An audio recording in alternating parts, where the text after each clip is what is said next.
халықаралық әйелдер күні.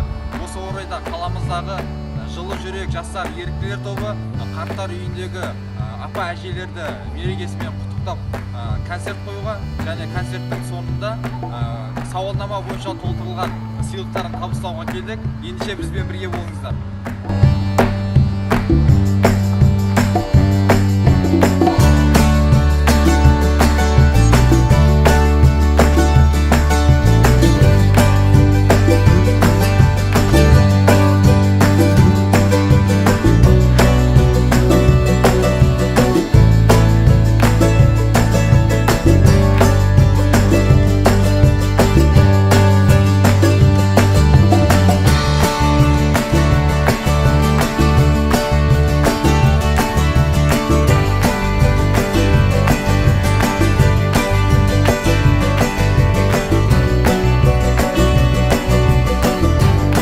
Жаңашыл қайырымды жастарға бір үлкен кісілерден бір бата болса, бір бата сұрасақ деген ниетіміз бар.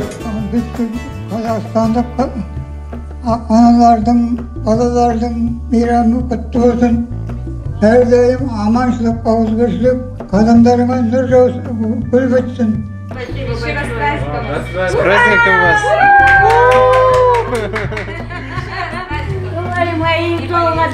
Вы такая позитивная. Праздничный вас, желаю всего хорошего. Мои золотые рыбки.